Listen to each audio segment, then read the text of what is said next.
dewasa. Sebelum masuki pada materi, marilah kita mengulas dulu apa pengertian dewasa itu. Dewasa menurut KBBI adalah keadaan sampai umur akhir balik, sudah dewasa, bukan remaja lagi atau bukan anak-anak lagi. Dewasa dalam bahasa Belanda adalah volwassen. Vol artinya penuh, wassen artinya tumbuh. Jadi dapat diartikan sudah tumbuh dengan penuh atau selesai tumbuh. Selanjutnya yaitu masa dewasa. Masa dewasa menurut ahli psikologis Sandrock terbagi menjadi 3 transisi. Yang pertama yaitu transisi secara fisik atau physical transition. Yang kedua yaitu transisi secara kognitif atau cognitive transition. Yang ketiga adalah transisi secara sosial atau social role transition. Kemudian dewasa menurut kata lain adalah adult, yang berarti telah tumbuh menjadi kekuatan atau telah sempurna atau menjadi dewasa. Usia dewasa adalah usia kematangan jiwa, kemantapan hati, dan keimanan yang tegas. Masa dewasa menurut konsep Islam adalah fase di mana seseorang telah mencapai kesadaran dan kecerdasan emosional, moral, spiritual, dan agama secara mendalam.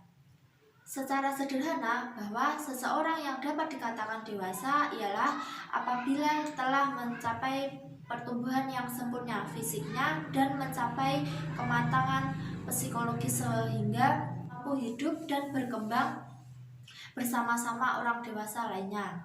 Selanjutnya, ciri-ciri orang dewasa. Dilihat dari pandangan psikologis, orang yang dewasa memiliki ciri-ciri yaitu kematangan yang menguasai pada sikap bertanggung jawab. Ciri-ciri orang dewasa terbagi menjadi 3, yaitu yang pertama dewasa secara fisik. Apa sih dewasa secara fisik itu? Dewasa secara fisik adalah di mana organ reproduksi manusia telah berfungsi secara optimal, yang ditandai dengan sel sperma bereproduksi secara baik bagi laki-laki dan sel telur bereproduksi secara baik bagi perempuan. Yang kedua yaitu dewasa secara psikologis. Dewasa secara psikologis ini ditandai dengan kemampuan seseorang yang telah menyelesaikan masalah atau konflik yang terjadi pada lingkungan sekitar. Yang ketiga yaitu dewasa secara sosial ekonomi. Dewasa secara sosial ekonomi di sini hampir sama dengan dewasa secara psikologis, yaitu kemampuan seseorang yang mampu menyelesaikan masalah atau konflik-konflik yang berada pada kehidupan. Jadi selain poin 3 di atas tadi, kedewasaan juga dapat dilihat dari beberapa kemampuan. Yang pertama yaitu kemampuan mengenali diri dan menerima diri sendiri. Yang kedua yaitu kemampuan menerima keberadaan orang lain. Dan yang terakhir yaitu kemampuan mengarahkan kehidupan dengan orang lain. Untuk selanjutnya saya akan menjelaskan tentang karakteristik perkembangan pada masa dewasa atau pada fase masa dewasa. Nah, di mana menurut para ahli psikologi perkembangan dibagi menjadi 3 macam. Yang pertama masa dewasa dini, yang kedua masa dewasa madya, dan yang ketiga masa dewasa akhir. Nah, untuk masa dewasa dini yaitu antara umur atau usia 21 tahun sampai 40 tahun. Masa dewasa ini adalah masa awal seseorang dalam menyesuaikan diri terhadap pola-pola kehidupan baru dan harapan-harapan sosial baru. Nah, di Indonesia sendiri, usia 20 memasuki 21 tahun dianggap sebagai batas memasuki kedewasaan. Karena usia ini adalah usia di mana seseorang mendapatkan haknya sebagai warga negara. Dengan begitu ia dapat melakukan kewajibannya tertentu serta bertanggung jawab pada perbuatannya sendiri. Nah, ada 10 karakteristik yang bisa terjadi pada usia dewasa dini. Nah, yang pertama, masa pencarian kemantapan atau masa pengaturan. Nah, karena pada masa ini seseorang akan mencoba segala sesuatu untuk menentukan mana yang paling cocok untuk memberi kepuasan permanen. Dan yang kedua, masa usia produktif. Nah, karena pada masa ini adalah masa-masa yang cocok untuk menentukan pasangan hidup, menikah, dan berproduksi atau memiliki keturunan. Nah, yang ketiga adalah masa yang penuh masalah. Masa yang penuh masalah ini dikarenakan pada masa ini merupakan periode penyesuaian pada peran baru, yaitu peran ganda sebagai orang tua, suami atau istri, dan sebagai karyawan atau pekerja di sebuah instansi. Nah, yang keempat adalah masa ketegangan emosional. Dikatakan masa ketegangan emosi karena ketika seorang berumur 20 tahun atau sebelum 30-an, nah, kondisi emosional tidak terkendali, maka seseorang tersebut cenderung labil, resah, dan mudah memberontak. Nah, yang kelima adalah masa isolasi sosial. Artinya, ketika memasuki usia ini, seseorang tidak dapat menyesuaikan dengan keadaan baru, yang tidak dapat menyesuaikan dengan keadaan baru yang dihadapi, maka seseorang itu akan merasa terisolasi atau tersaingan oleh sosial dari kelompok sosialnya. Nah, yang selanjutnya yaitu masa komitmen. Nah, dikatakan masa komitmen karena pada masa ini setiap individu mulai sadar akan pentingnya sebuah komitmen dan bertanggung jawab untuk suatu pola hidup yang baik bagi dirinya. Contohnya hubungan atau sebelum melanjutkan ke sebuah jenjang yang lebih serius. Nah, yang selanjutnya adalah masa ketergantungan. Nah, dikatakan masa ketergantungan misalnya karena terkadang pada masa dewasa dini seorang masih punya ketergantungan terhadap atau kepada orang tua. Misalnya masa perubahan nilai-nilai. Nilai-nilai yang dimiliki seseorang pada masa dewasa dini berubah seiring dengan pengalaman dan interaksi sosial atau hubungan sosial. Nah, selanjutnya adalah masa kreativitas. Dikatakan masa kreativitas karena pada masa ini seseorang bebas untuk berbuat apa yang diinginkan sesuai dengan potensi. Misal minat dan bakat yang dimiliki, misalnya ingin lebih ke bidang otomotif atau bidang memasak atau bidang yang lain. Yang selanjutnya adalah masa penyesuaian diri pada hidup baru. Nah, pada masa ini berarti seorang dituntut untuk lebih bertanggung jawab karena sudah memiliki peran ganda. Dan tahap-tahap perkembangan pada masa dini. Yang pertama adalah perkembangan fisik, yang kedua perkembangan intelektual, dan yang ketiga perkembangan peran sosial. Nah, selanjutnya adalah masa madya, yaitu sekitaran umur usia 40-60 tahun. Masa madya merupakan masa yang penuh tantangan. Masa ini ditandai oleh adanya perubahan jasmani maupun psikologi. Nah, ada 8 karakteristik yang biasa terjadi pada masa usia dewasa madya ini. Dan yang pertama adalah masa dewasa yang menakutkan, di mana masa ini dikatakan menakutkan karena kondisi fisik seseorang mulai mengalami penurunan. Nah, yang kedua adalah masa transisi, di mana masa ini dikatakan transisi karena pada masa ini seseorang mengalami peralihan, yaitu tidak dapat lagi disebut muda, namun juga tidak dapat dikatakan tua. Nah, yang ketiga adalah masa stres. Nah, di mana masa ini mereka memiliki banyak pikiran yang waktu mudanya masih beranggapan, wah, waktu muda saya masih kuat, dan itu terbawa sampai tua.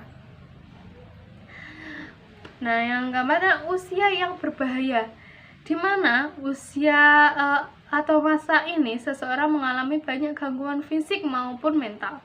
Nah, yang kelima adalah usia canggung, di mana usia ini tidak pantas disebut usia dewasa dini sehingga menimbulkan rasa kecanggungan. Nah, yang keenam adalah masa berprestasi, di mana masa ini adalah masa mencapai sebuah puncak prestasi dan memiliki posisi penting dalam perusahaan, pendidikan, maupun pemerintahan. Nah, selanjutnya adalah masa sepi, di mana masa ini dikatakan sepi karena anak-anak maupun keluarga yang ada di situ adalah satu persatu meninggalkan rumah dan memilih hidup yang lebih memiliki hidup baru. Dan yang terakhir adalah keseimbangan dan ketidakseimbangan. Nah, pengertian keseimbangan dan ketidakseimbangan dalam hal ini mengacu pada kemampuan menyesuaikan diri terhadap terjadinya perubahan fisik dan psikologis. Nah, tahapan-tahapan perkembangan masa dewasa madya adalah sebagai berikut. Yang pertama adalah perkembangan fisik. Perubahannya ini terjadi antara usia 40 sampai 65 tahun. Nah, yang kedua adalah perkembangan intelektual. Nah, yang ketiga adalah perkembangan psikologis. Nah, selanjutnya adalah masa dewasa akhir, yaitu usia 60 tahun ke atas atau sampai mati. Disebut masa dewasa akhir karena merupakan periode penutup dalam rentang hidup seseorang.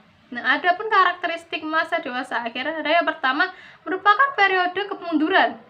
Pada masa usia dewasa akhir, kemunduran fisik dan mental terjadi secara perlahan di mana seseorang menjadi tua. Nah, yang kedua, perbedaan individual pada efek menua. Proses menua akan mempengaruhi orang-orang secara berbeda-beda. Hal ini disebabkan karena mereka memiliki sifat bawaan yang berbeda, sosial ekonomi yang berbeda, pendidikan yang berbeda. Nah, sekian dari penjelasan saya dan selanjutnya akan dijelaskan oleh teman-teman saya.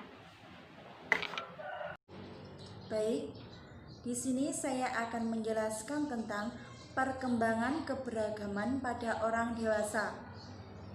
Perkembangan adalah serangkaian perubahan progresif yang terjadi akibat proses kematangan dan juga pengalaman seseorang. Perkembangan di sini bukan hanya bertambahnya sentimeter pada badan seseorang, melainkan juga proses integrasi dan struktur pada diri seseorang tersebut. Perkembangan adalah perubahan jasmani dan rohani seseorang menuju ke arah yang lebih maju dan lebih sempurna. Perkembangan seseorang juga dipengaruhi terhadap kebutuhan religius dan keagamaannya. Jadi, dapat disebutkan manusia mempunyai potensi atau fitrahnya sejak lahir, seperti yang dijelaskan dalam surat Ar-Rum ayat 30. Kebutuhan manusia terhadap agamanya bisa disebutkan juga bahwa manusia adalah homo religius. Manusia selalu membutuhkan pedoman dan pegangan hidup, yaitu agamanya. Karena manusia merasa bahwa dalam jiwanya ada perasaan mengakui adanya Yang Maha Esa, yaitu Tuhan. Konversi agama sebagai suatu macam pertumbuhan atau perkembangan spiritual seseorang yang menunjukkan sikap dan sifat seseorang agar lebih agamis. Tiap-tiap konversi agama melalui proses-proses jiwa. Yang pertama, masa tenang pertama, di mana sikap, tingkah laku, dan sifat acuh tak acuh menentang agama. Yang kedua, masa ketidaktenangan atau gelisah, putus asa, panik. Yang ketiga, ketentraman dan ketenangan jiwa. Ada juga faktor-faktor yang mempengaruhi konversi agama. Yang pertama, pertentangan batin. Yang kedua, pengaruh hubungan dengan tradisi agama. Yang ketiga, bersugesti dan memiliki kemauan. Untuk menuju kematangan beragama, tentu ada faktor hambatan. Karena proses kematangan beragama itu membutuhkan waktu, tidak terjadi secara tiba-tiba. Ada 3 faktor hambatan yang mempengaruhinya. Yang pertama, faktor internal. Faktor internal ada 2, kapasitas diri dan pengalaman. Kapasitas diri ini berupa kemampuan ilmiah dalam menerima dan mampu mengamalkan keagamaan dalam kehidupan sehari-hari. Untuk yang pengalaman, semakin luas pengalaman yang diperoleh dalam beragama, maka semakin mantap dan semakin stabil untuk mengamalkannya. Nah, untuk pengalaman ini juga ada faktor yang mempengaruhinya, berupa usia, kondisi jiwa, dan kepribadian. Yang kedua, faktor eksternal. Faktor ini merupakan potensi manusia yang dipengaruhi. Nah, potensi manusia itu dipengaruhi oleh apa?